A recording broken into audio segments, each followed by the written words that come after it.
All right, I think we'll get started. All right, hi everyone. Thanks for tuning in to our IJNet webinar on journalist mental health. We began planning this webinar a couple months ago, and we had no idea how well timed it would be. We're all now facing challenges with a global health crisis. I'm Taylor Mulcahey. I'm the editor of IJNet. So I'm going to introduce our guests in just a minute, but I'm just going to give a quick rundown of logistics here as we start the webinar. We've collected a number of questions from people ahead of time, and those have all been incorporated into our discussion. But you're still welcome to submit questions in a few ways while you're watching live. You can do so through the chat function at the bottom of Zoom. If you're watching on Facebook Live, you can submit your questions in the comments. And we are also taking questions on Twitter using the hashtag IJNetLive. Now I'm going to introduce our guests. We're here with Bruce Shapiro, the Executive Director of the Dart Center for Journalism and Trauma at Columbia University. He's an award-winning reporter on human rights, criminal justice, and politics, and continues to contribute to The Nation and Late Night Live. Bruce also teaches ethics at Columbia Journalism School. He's joined by Sherry Ricchiardi, Ph.D., an international journalist and the co-author of ICFJ's Disaster and Crisis Coverage Guide, and an international media trainer who has worked with journalists around the world on conflict reporting, trauma, and safety issues. Sherry is a professor emeritus at Indiana University and a contributor to IJNet. So she's created online courses in media literacy, ethics, and investigative reporting. So hello to you both, and hello. welcome. Hi, Taylor. All right, so we'll turn it over to you guys then. If Bruce, you want to start with some opening remarks? Sure. First of all, just how very glad I am to be here. I do, as Taylor said, I direct the Dart Center for Journalism and Trauma, which is a project of Columbia Journalism School, endeavoring to strengthen all of our capacities at covering violence and conflict and crisis and tragedy, both on the craft side and on the sort of self-care and professional collegiality and duty of care side, thinking about both making stronger journalism and stronger journalists for confronting the most challenging issues that we have today. To get the conversation going, I want to lay out a little bit the landscape of trauma and journalism in general, and a little bit about what's particular to our needs as a community in this pandemic. So I'm going to inflict a PowerPoint on you. And please forgive me while I do that. I'm going to run through a few slides as quickly as I can. And then I'll hand it over to Sherry, who will have some specific things to say about reporting on vulnerable people, and then we'll go right away to the conversation. But this is very much about, resilient reporting during this crisis, but also at other times. And I should say that, we're talking about difficult things over the next hour. If in the course of that you find your own history or biography or your own responses triggered at all, that's fine. Pay attention to it. Take care of yourself. Take a few deep breaths, walk away from the computer, do whatever you need to do, but attend to it. I think that's a crucial part of understanding the impact of trauma and self-care. Recognize that we've all got our terrain there, and also keep kind of comforting images in your head. That's the west coast of Ireland. It's a place I was supposed to be this month, and instead I'm talking to you from New Haven, Connecticut. Nowhere near as pretty. So, why are we here? We are in the middle of an unprecedented crisis in which reporting plays a crucial role, both as the carriers of important messages of safety to the public, as institutions of accountability for local and national responses, and as the vehicles for witness. But this pandemic is going to challenge us. It's going to challenge both our craft capacities and our personal capacities, and yet we know we want to stay resilient and effective and relevant during this crisis. This also applies to other kinds of trauma stories, but we're so much in the middle of this now that I think it's important to acknowledge it.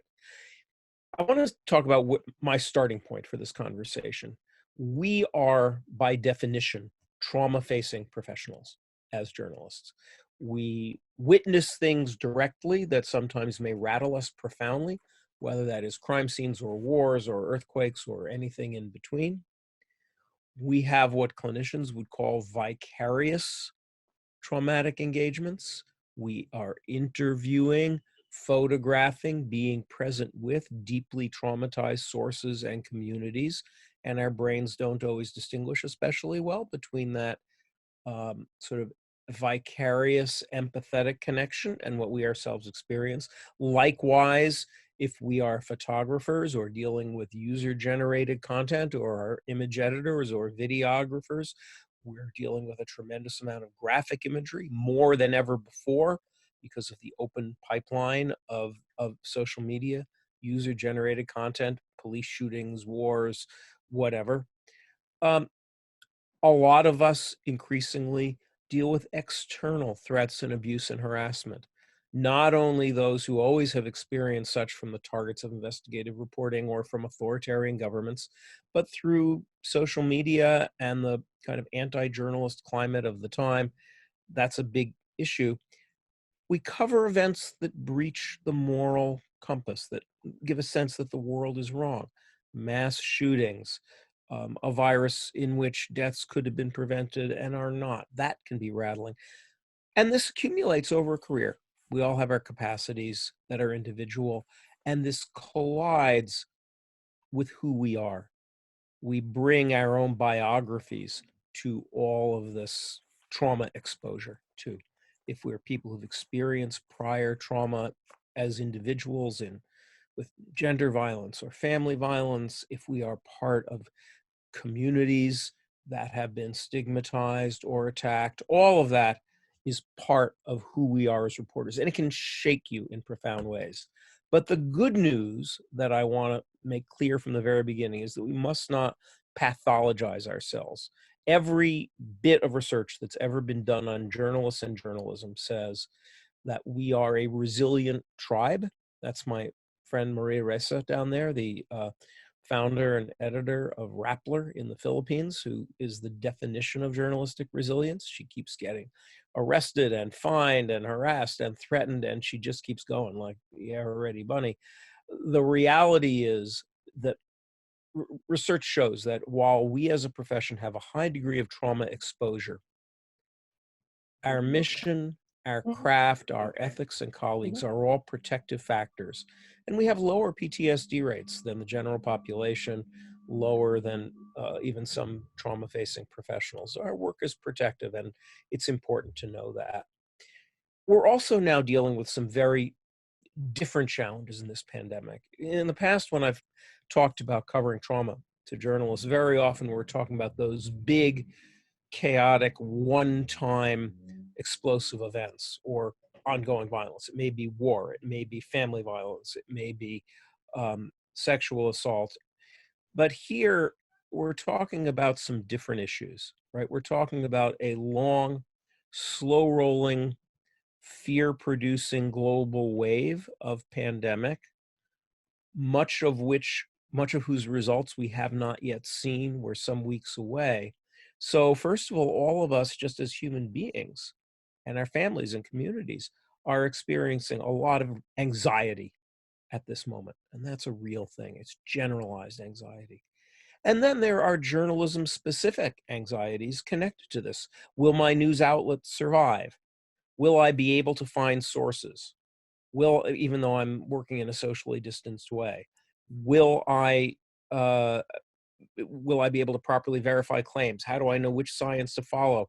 How do I make individual stories out of mass experiences? This is a source of real anxiety for us as reporters, and we might as well just name it. It's there. We need to harness it and acknowledge it rather than pretend it's not there. And finally, we're dealing not so much with trauma, the sort of aftermath of sudden violence yet. We're dealing with loss and grief. We have anticipatory loss and anxiety. We wonder who in our life or who among our role models and mentors or cultural figures will still be alive in a month's time. That's a real heavy burden of anticipatory grief. Many of us have had plans for the next several months. My students were expecting to finish their semester, go out and get jobs, all this. I was expecting to be on holiday in Ireland. And all of us are grieving the changes in our plans the loss of sometimes long expected outcomes from work over the next few months. This change in expectations is hard. It's hard for journalists, hard for everybody. All of this is hitting amidst the general wave of stress that is what we ride as journalists. We are all stress surfers, right? We all need deadlines and assignments and changing news landscapes to get ourselves going in the morning, get excited and get engaged. And we all know how to ride that up to a point. And we also know that if the stress is too enduring or too overwhelming, we become exhausted and the surfboard falls off that wave and you end up crashing.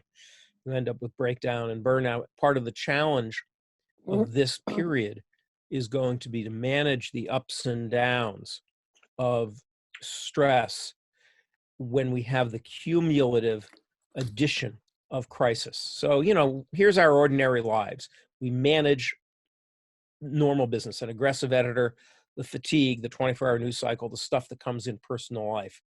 But if you add to that the isolation of social distancing, perhaps a steady diet of graphic imagery that we're required to look at in our classes, worries about our own personal safety and health in the middle of this, and the exposure to highly distressed subjects, for some of us, that is at some point going to become overwhelming, overtop our personal abilities. So this is a period, and this is true of covering trauma in general, but in particular now when we're dealing with this unusual confluence of stresses and factors, when we need to know our own signs. All the psychologists I've spoken with in the last couple of weeks say it's very important to know, A, we all cope differently. We all sometimes cope well and cope poorly, but we need to know, to think about honestly as journalists, how we cope well with things and how we don't. If you have old bad habits around deadline or substance abuse or smoking, or that's all going to come back during this period of social isolation and anxiety. But you also have good habits, things you're good at, signature strengths. This is the time to reflect on that. And it's also a time to know that if you have personal pre-existing vulnerabilities, whether those are medical diagnoses, psychiatric or psychological diagnoses, or histories of struggles, you need to be thinking about what's worked for you in the past, what's helped you through tough times with your pre-existing vulnerabilities, and put those supports in place. Because I guarantee you that the stress of this period will bring all of those vulnerabilities to the surface. It doesn't mean you shouldn't be reporting if you have a history of depression or if you have an immune suppression or something. You can still be reporting, but know what you need to do to protect yourself. If you're someone who's been in and out of therapy, if that's what you do, go in for a tune-up. If you're someone who is dependent on certain kind of social connections, or if you keep certain medical supplies around, really attend to all of that. And in particular, a lot of us in journalism are warriors. And if you know you're especially someone who frets and ruminates and gets scared, make lists. Think about what you can control and what you can't, and try to focus as a journalist in your work life in particular on those things that you can control. The crucial thing, to go back to that slide I was showing you a couple minutes ago, the crucial thing is that all the neuroscience says that in the presence of protracted stress and extreme stress and threat, what the brain needs more than anything else is recovery time. It needs a time to metabolize difficult information, difficult experiences, lower your physiological arousal so that memory gets consolidated right and doesn't become PTSD, so that you're have the ability to work. So we've been hearing a lot internationally about flattening the pandemic curve. For journalists, we also need to think about flattening the curve of stress in this time, which will greatly flattening the stress curve will greatly enhance our ability to function effectively professionally and our ability to cope well psychologically. A resilient journalist is a well-rested one. You need to sleep, you need downtime. You need to take time in the course of your day, even on crisis days, to do some things that are enjoyable. A few minutes looking at pictures, a few minutes reading a different kind of novel, a few minutes playing music, anything that works. In particular, flatten the curve. You need to plan, and I say plan, don't wait for it to happen. Plan for recovery time. Schedule your day so you have short breaks. Take unexpected breaks. You can go wash your hands, which we all have an excuse to do now. And then when you're done washing your hands, you can put water on your face. You can go for a walk around the block. You can change to a different kind of task, but you need both internal recovery, calming yourself biologically, and external recovery, a change in tasks, a change in atmosphere. Your brain needs that to function. All the research that's been done on journalists says that. And this in particular leads us to our devices. We depend more than ever in this pandemic on our devices, but in the face of trauma, boundaries are crucial. We need to be assertive about boundaries. We need to be owning our devices, not having our devices own us. Get off of them an hour before bedtime so that your brain can calm down. Plan device-free blocks in your day. I am now doing that, which means no little shot of adrenaline from tweets and Facebook. No head exploding at the latest White House press conference. No, nothing. Get away from your devices on schedule. You need boundaries with technology, as does, and we can talk more about this, a self-care plan. There is now 20 years of data saying that journalists who pace themselves, who maintain social connection, and that's crucial, who find ways of lowering arousal, things like yoga or exercise or meditation that lower your biological arousal, also strengthen the brain's ability to properly metabolize. Heightened biological arousal from anxiety is associated with things like PTSD. So you want to lower that arousal. You want to make sure you're getting enough sleep, and that's a challenge on a 24-hour news cycle. Think of it as part of your journalistic toolkit, as much as important as your notepad, as important as your digital accounts. It's crucial. And you need attainable victories, and we'll talk more about that later. You need to be focusing on one or two things in your reporting that you can change. But most important, you want a self-care plan for this period. As long as we're under quarantine, what's my self-care plan? You need to be drafting that. Especially when working remotely. There's actually been research on this. One of my colleagues, Alana Newman, prepared this slide. She's a psychologist. She looked at the literature and said the following things really matter. Getting dressed, okay, before business. All of us are tempted to be in our pajamas, but the reality is people who get dressed seem to work better when they're working at home. Having a schedule. Changing the frustration of this time. Try to convert your thinking about, wow, this is a problem, I can't get to a source, to, oh, this is a challenge, I can't get to a source. That's really important. And this is also a good time to keep a work journal. That is something which I think a lot of psychologists would say is very helpful now, because we get to see our accomplishments at the end of the day. Just a list of what you've done. It doesn't have to be a personal diary. Is a way of gaining some control at a time when we have so little control over a medical situation. And finally, social and collegial support. All the research that's ever been done on trauma and journalists says that the single most important resilience factor, the thing most associated with journalists doing well in the face of trauma, is social connection. The most dangerous thing is isolation.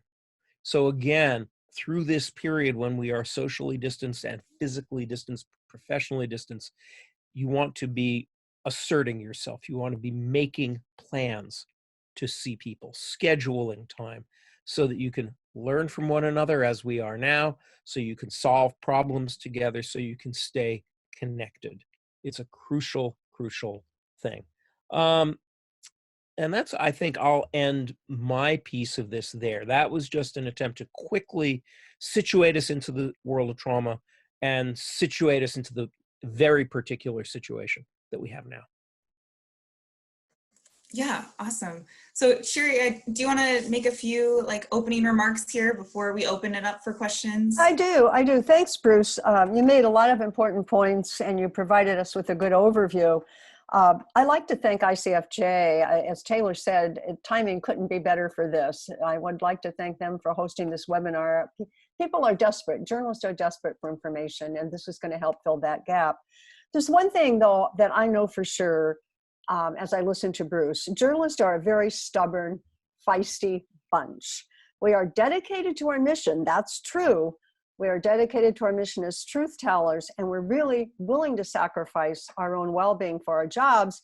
Some say maybe we're too macho, that we show too much pride in what we do, but I would differ with that.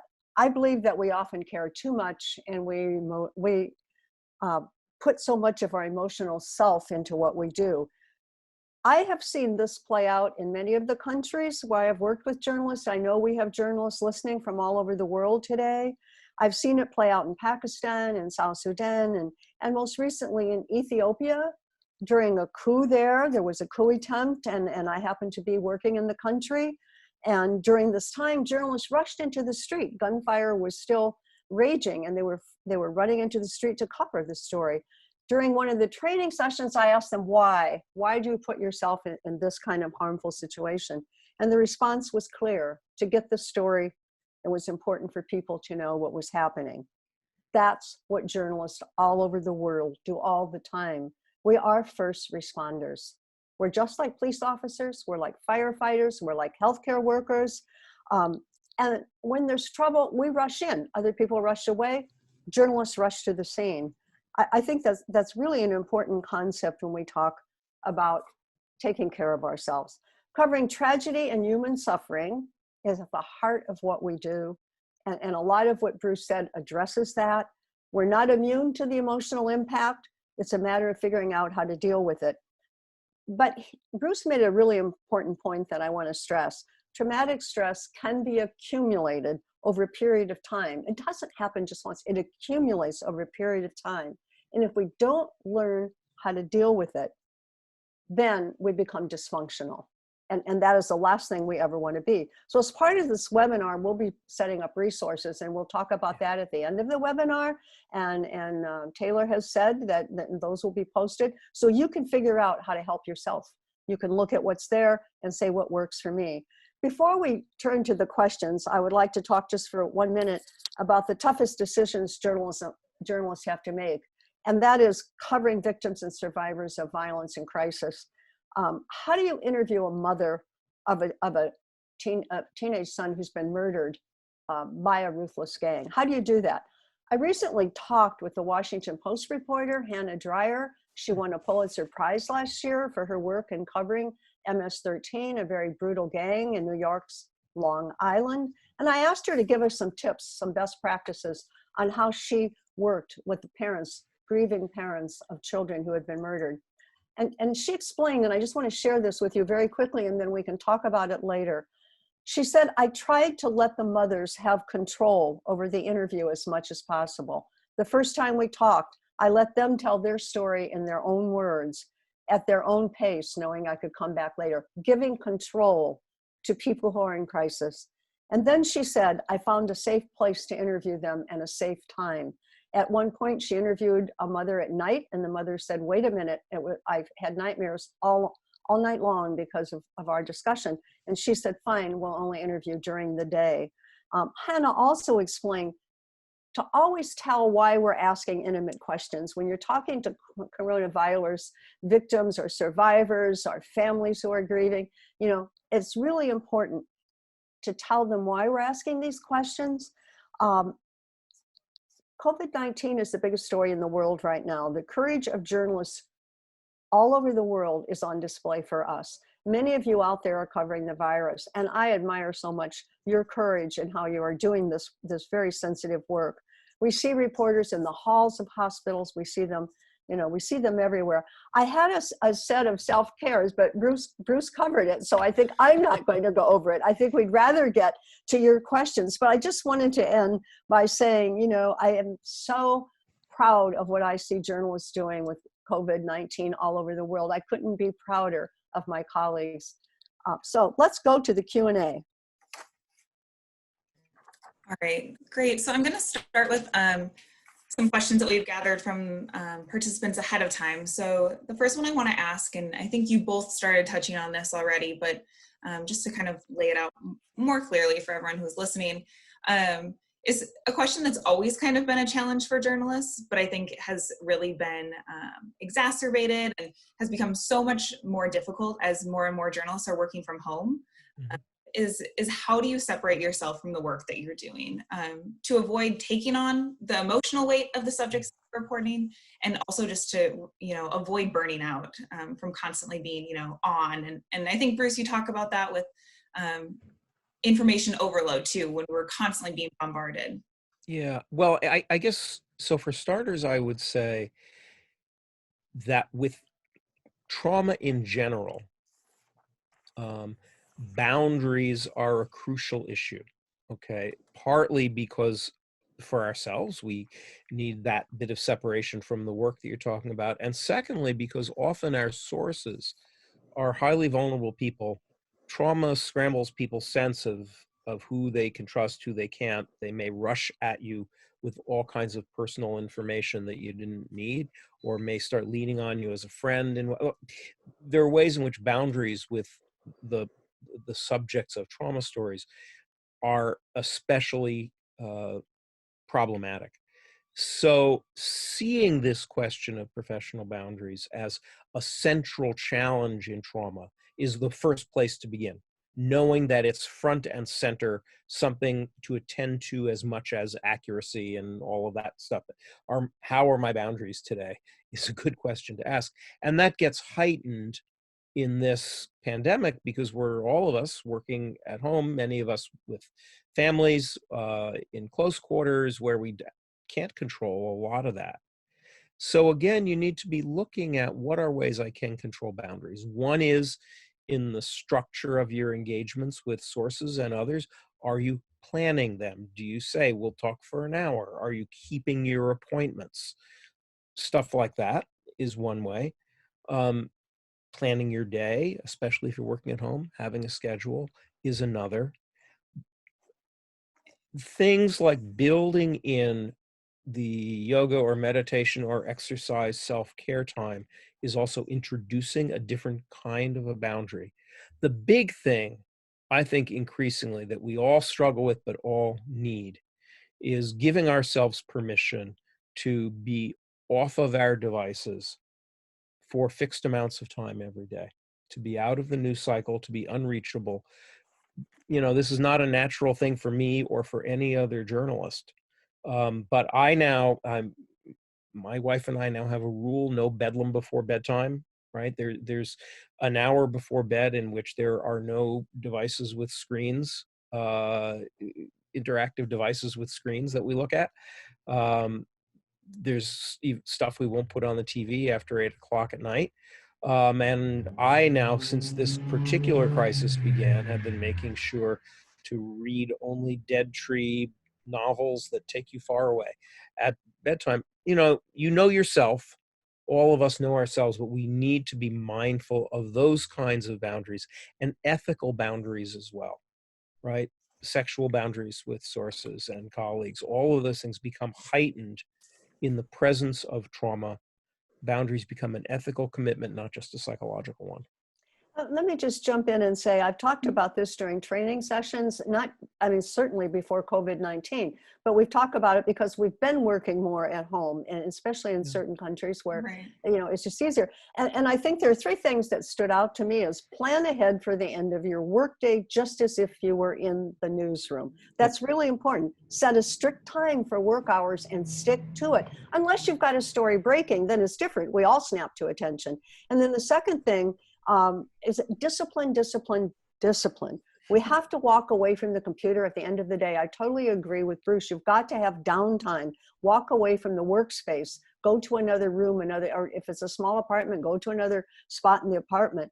Plan something. The third one is plan something enjoyable to look forward to, even at the beginning of your workday. Think about, when I finish today, I'm going to cook a great meal. I'm going to find a movie on Netflix. I'm going to take a walk, whatever it is. The main thing is to walk yourself out of the work mode. And you can do that early in the day to have something to look forward to. You are more likely to stop. But remember this, taking care of your mind and your body is important. If we burn out, we're no good to anyone. We're certainly no good to ourselves, and we're no good to the public we serve.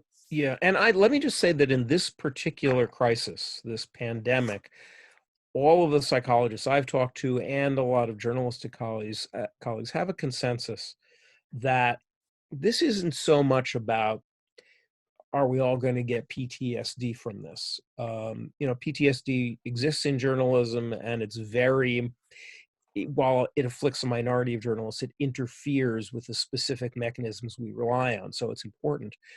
But the more likely, more common struggle in this crisis is going to be with depression, the impact of protracted stress, and burnout. Those are the things that we think are going to be the more dominant feature. So we need, I gave a slightly different talk than I would have given 2 weeks ago, because we need to be attentive to what Sherry just said. Burnout is the thing that you want to avoid. This story, this crisis, takes a marathon, right? It's not a sprint kind of story. And if we're reporting as if it's a sprint, we're going to hit the wall. And that, by the way, that's also true of most other trauma stories. While there are fast-breaking crises, a mass shooting that you respond to 24/7, or a sudden earthquake or something, and that happens. But we really want to be looking at the long arc of trauma response, of trauma recovery, of community recovery. And that requires us to be present as journalists. And that means we need a self-care plan for the long haul. And I think there's an added burden. I'll just jump in real quickly before I go to the next question. Just before the webinar, I talked to a colleague of mine. She is a journalist and a healthcare expert. And I asked her what her biggest concerns were. And she said, we're getting a double whammy here. We have to worry about our families. When we go out and cover this story, it's really important. She pointed out journalists have conflicting worries. First, about their own family and whether by doing their jobs, they're putting their families in risk unless they can work totally at home, which some can and some can't. And then she said the second conflict was that getting the information right.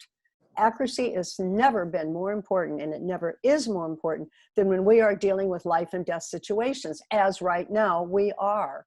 So I thank Melinda Voss for that, because I think her advice is very good. Yeah. Yeah, I think this is all, great advice. And like I said, these are questions we've been dealing with for a long time, and they've just, they're hitting us differently now in the midst of a crisis like this that's truly global. So I'm going to switch gears here a little bit. This question is from one of our participants, and I'm going to read it directly. I'd like the panelists to discuss the difficulties occurring in civil war-torn countries in Africa and the world. In Somalia, I saw many problems resulting from the civil war, and later when I fled to neighboring countries, I experienced more terrifying issues. In Nairobi, where I live now, I met fellow journalists, and some of them have also had post-war traumas. Yeah. So from that, how can journalists cope with the effects of trauma they've experienced through their reporting and through their own lived experiences? First of all, let me say I'm very proud of that journalist for asking that question. Yes. Many journalists don't realize they need help to cope with trauma that they have experienced, both on a professional or personal level. The fact that this journalist is looking for ways to cope, that person is looking for them, shows that they are halfway there. They recognize the need. I have a couple thoughts, and then Bruce can jump in. But part of helping us heal is opening up and sharing our feelings about what it is that we've experienced. And often it's painful, but keeping it inside is like a sore that won't heal. You mentioned fellow journalists who've gone through trauma. It's possible, this person says fellow journalists also have gone through trauma. Is it possible to form an informal group?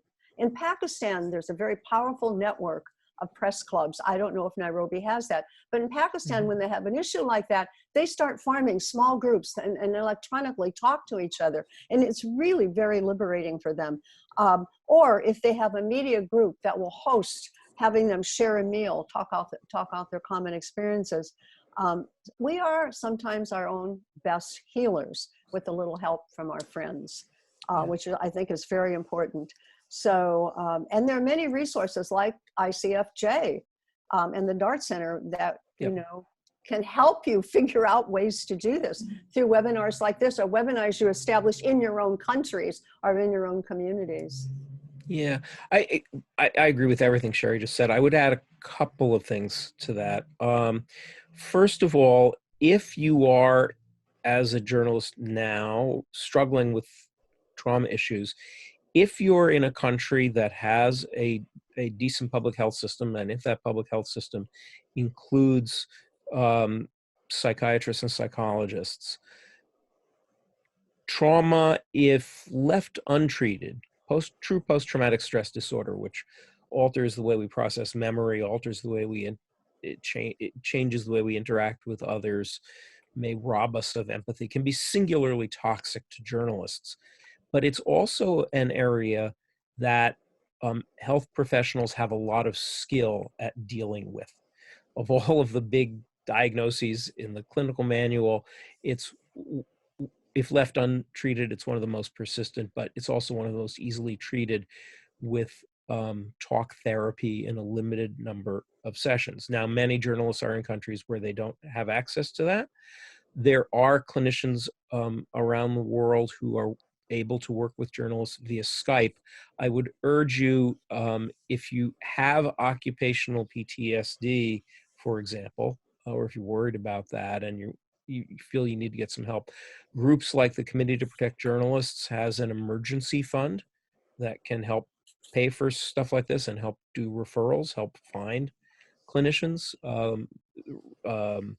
Reporters Committee for Freedom of the Press, Freedom House, others, all the groups that do journalist support are able to do in a limited way a certain amount of referral. So that's something that's important.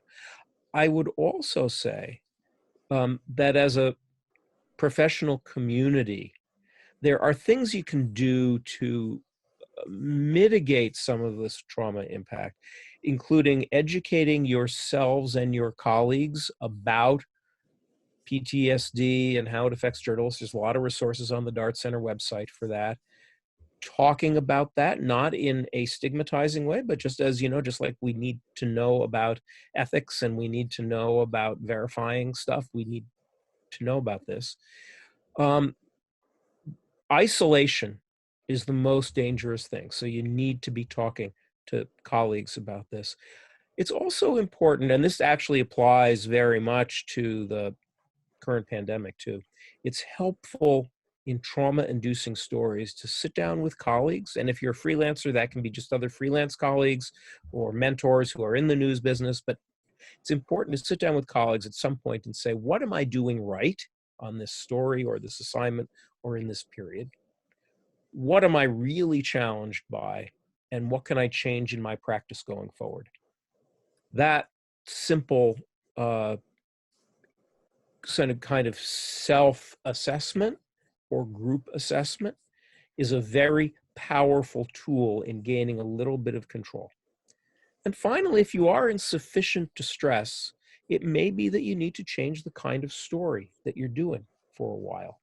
The great BBC journalist Fergal Keane, who's been a frontline correspondent in many of the countries that you on this call are from, recently announced that he has PTSD and he's going to be stepping back and doing other kinds of journalism for a while he deals with that. There's nothing wrong with giving your brain a break to metabolize difficult periods and use other muscles. It's probably good for you, actually. So. Yeah, thank you both so much. I think that's a great response to this question. And we got, different forms of that when we were taking questions ahead of time. So I think this is just really helpful feedback. A number of other people have been asking about what newsrooms can do. So I'm going to kind of incorporate a few questions here. First of all, what kind of guidance would you give for newsroom leaders who are looking to set up protocols or programming related to mental health? Especially where they, don't have any sort of guidance right now. Right. And then, second to that, what would you recommend, especially right now, for newsrooms in terms of making recommendations for their reporters who are dealing with all the challenges to COVID-19? I think the reality is few newsrooms I know of in the United States or anywhere else in the world have protocols in place for dealing with mental health. They have protocols in place for safety training and for other kinds of issues, but often nothing about mental health, at least in my experience. We'll see what Bruce Well, has to say about that. yeah, Um, yeah. Go and ahead. well, I was going to say that here's what I know for sure. Top managers must buy into the idea, if you're going to have protocols in place for mental health care within the newsroom, you have to bring top managers in, and top managers have to buy into it if it's going to be effective. CNN has done that, BBC has done that, many organizations, and they all tell me the same thing. It's got to come from the top. It can start at the bottom with the journalist, but eventually it has to go to the top for them to sign off on it. You can appoint a newsroom committee, which we did in the newspaper where I worked. We appointed a newsroom committee to look into safety issues, mental health issues. You can do research on the resources. You can have your own journalists do the research on the resources that are out there, like ICFJ and DART, and come up with a set of guidelines to present to management about how the journalists want to see it work. And you can engage your fellow journalist in the discussion. Brown bag lunches in the newsroom. Media organizations can set up meetings where you can gather and talk about it. Again, I think Pakistan has handled this through their press clubs. You can find a core group of fellow journalists and mental health experts to work with you. So those are all the things you can do. There is a way to do it, but I have to tell you, top management hasn't expressed a lot of interest yet. We have to get them there. We have to work on them. I would just add to that, all of which is great. I would add, the good news is that a growing number of news organizations around the world are beginning to wrestle in a more comprehensive way with trauma and mental health. Mm-hmm. Some of the big news organizations like the Australian Broadcasting Corporation, Reuters, the BBC have peer trauma support or peer mental health support programs in place where they are actually training colleagues in newsrooms to be kind of informed ears, not counselors, but to be resources for colleagues. That's a model that we know works in other kinds of front-facing professions. There are also examples of journalist grassroots organizations that have adopted formal trained peer support programs. The National Union of Journalists in the Philippines, for example, has one of the very best trauma support programs of any in the world, one that we look at. And they have a group of members who are trained as peer supporters who go through periodic retrainings and like that. So there's that stuff.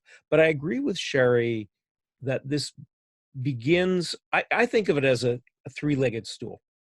And ideally, you want a trauma-informed newsroom to have all three legs in place. You want grassroots engagement and leadership with people being peer supporters to another and pushing the issues on management as they can, but having a frank, open discussion of psychological issues that arise. And it's a workplace health issue. You know, you need to stop thinking about this as about feelings. It's no more about feelings than a bullet or a bad office chair is about feelings. It's occupational health, right? So A, where the journalists themselves are pushing it. B, where leaders, where managers are getting some language and some training. And C, where there is, whether it's through HR or through an outside group, there's some kind of counseling or other support in the background. In big industrial societies, that's often the case. It's less often the case for smaller newsrooms. There are tip sheets for news managers on the Dart Center website, and I can make them available to Taylor, who can then send them on after the call. I don't want to spend too much time on that, but I will say that the role of leaders, and not just the top managers, but most crucially the middle managers, the people on the desk, is crucial. There have been studies showing that reporters covering traumatic events who come back to badly managed newsrooms or hostile newsrooms, that greatly accelerates the chance of PTSD. That greatly accelerates the chance of psychological injury. So there's a duty of care. There are skills that middle managers need to learn, and they're not hard, of how to listen, of how to talk about these things, of how not to pathologize, and yet how to be there. It's crucial that middle managers get some of these skills. And also that managers recognize they need to be self-care role models for the rest of the staff. If your team, if you're an editor and your team sees you working 24/7 without a break and not taking care of yourself, they're going to take that as a cue for how they should behave, and they're going to burn out. So you have some special responsibilities around things like self-care and boundary management when you're an editor. It affects how everyone else is going to work. I just want to say something very quickly. And a lot of the training sessions I've done, the journalists really want this, and we'll set up a meeting and I'll say, bring your editors. They don't come. We've had a very hard time getting editors to come. So then they say, okay, you come to our newsroom then. They'll have to talk to you. And I come to the newsroom, and yes, that is a good way to do it. Once you're there with the local journalist, it's really good. We're sitting in his office. There's not much he can do. No, then they do listen, and they do care, and they do respond to the kind of things Bruce is talking about. But it has been a struggle to get them involved, and we just have to keep at it. We really just have to keep at it. This is a generation-long arc of change all over the world, and Yes. all of you on this webinar are part of it, actually. Yes, absolutely. You're the pioneers. So you're going to make it happen. So it looks like we have time for, it looks like about one more question. I know there's so many more questions out there, and we'll try and deal with those post-webinar, and all of this will be available, and we'll be sharing resources, so hopefully that'll help too. But this question is kind of about the challenges with opening up and talking about these things. And you started talking about it, of how having difficulties getting newsroom stakeholders into the conversation. But one of our viewers asked, so the problem with opening up and talking about trauma and our own experiences is we fear losing our careers and for future opportunities. So what would you say to someone who's feeling, like opening up would actually harm their career opportunities in the future? I hear this a lot, particularly from female journalists. I hear it more from the women than I do for the men, that they worry about if they open up, they'll be looked down on, they'll be stereotyped, they won't have the quote macho. But it's a really important question of how they can do it. And again, it goes back to the atmosphere in their newsrooms, what kind of newsroom they have. In South Sudan, it was very hard for the journalists to communicate with management. They simply, they were very separated. And we talked a lot about how do you make it come together. There are very specific ways you can do that. And one is for the journalists to take the initiative. Do you have thoughts on that, Bruce? Yeah, I think there's a few ways to unpack this. And first of all, I do want to say that not everyone is a talker, and not everyone needs to spill their guts. And that in fact, sometimes, whether it's for cultural reasons, personal reasons, political reasons, whatever, maintaining a sense of boundaries is okay. So no one should take this as meaning that spilling your guts is the only solution, right? There are a lot of different ways to skin this cat. Which is probably a traumatic image in and of itself that I probably shouldn't have used. But I would say this, first of all, if you are on a news team and you're worried about the consequences for your career, you don't have to raise it with the whole team. You might raise it with a trusted colleague offsides, or you might go to a mentor at university, or a mentor in an earlier part of your career who's now in a different organization, to have that conversation if you want to have it. Within a news organization, there's also often a political way to think about it, which is that usually within the management team, and there's 3 or 4 or 5 editors, there's going to be one person who's a little bit smarter and a little bit more sensitive to the situation.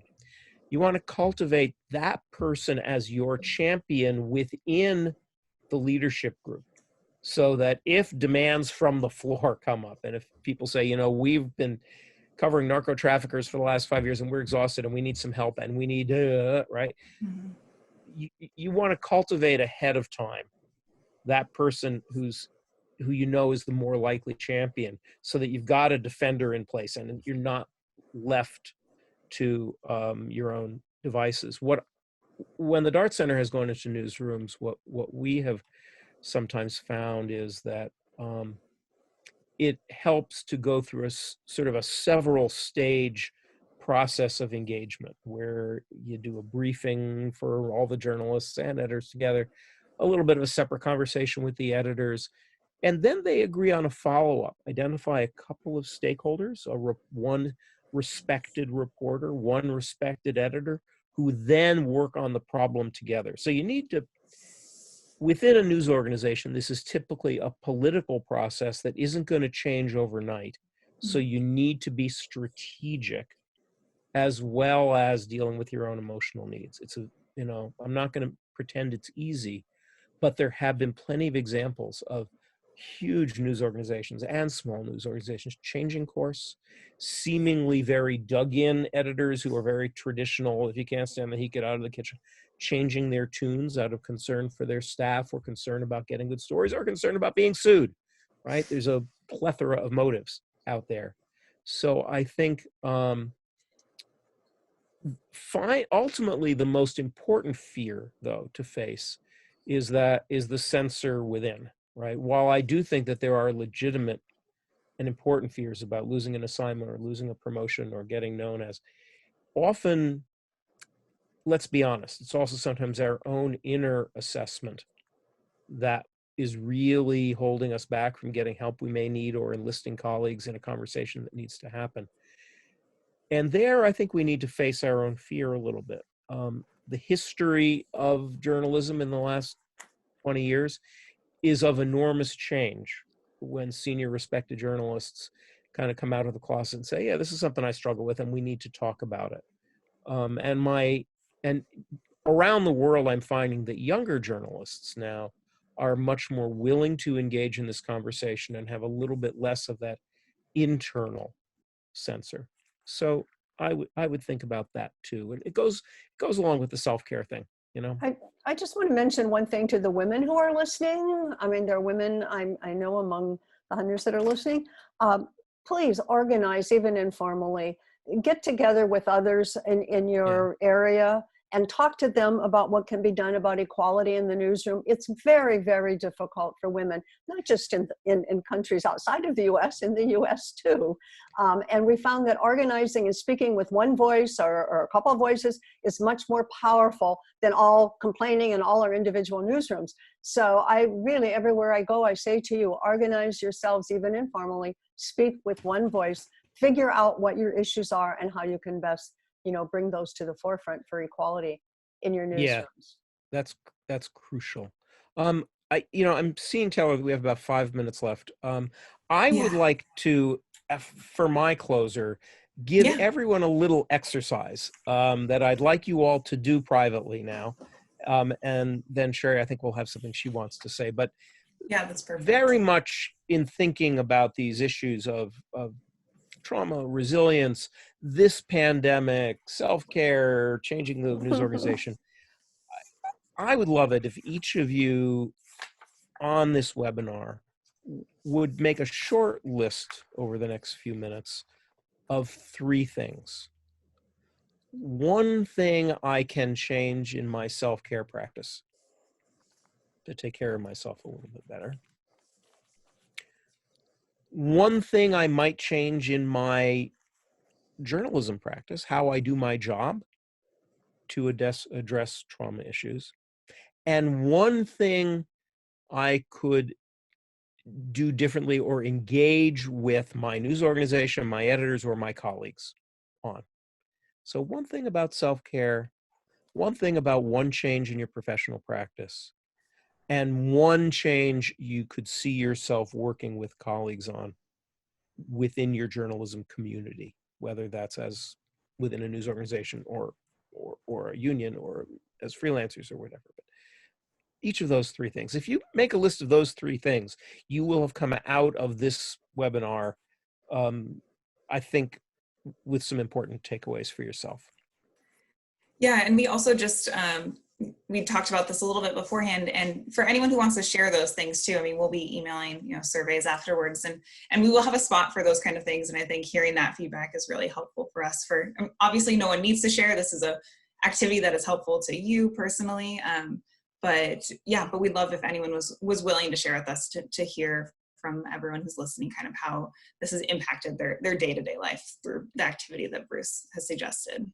Well, it'd be wonderful if we could share, because that, we're helping each other, and in time of crisis like the pandemic, I mean, it's really great to hear all your voices as well as hearing ours today.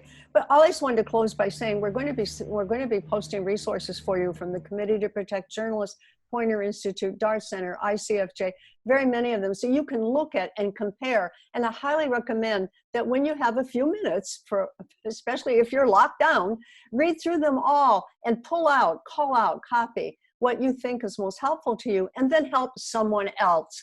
Journalists, we need to have each other's backs. Help someone else. I mean, this is the way we survive. It tells me a lot that you're engaged with us because you joined us today. Thank you, thank you, thank you. But please help each other. This is a really important time for us to speak with one voice as journalists as well. Thank you so much. Thank you, ICFJ. Yes, thank you, ICFJ, and thank you, Taylor, for playing umpire on this. Yeah, thank you so much to you both. I mean, I think this was an incredible discussion, and we touched on so many different aspects of mental health considerations, before, during, after a crisis, like the one we're facing now. And thank you to all the participants, and echoing what Bruce and Sherry have said. Like, you've already taken one step by being here listening to us, and recognizing that these topics are important, even in the midst of the craziness of your everyday work. So thank you so much for tuning in to everyone who's listening. As we said before, your feedback is critical, so we will be sending a survey after this. And like Sherry said, we'd love to hear kind of what you're changing in your life so that we can amplify that to others. And finally, so we'll be sharing a recording of this on YouTube, and we'll be posting about that on IJNet. And we'll also have our recap resources. And we have a number of stuff for everyone who's dealing with COVID-19 reporting on our site as well. And that's everything from this mental health discussion to, all the other things that come along with that. So thank you, Bruce and Sherry. And thank you to everyone. Stay safe, everybody. Thank you, stay safe. Yeah, stay safe. Bye, everyone. Bye-bye.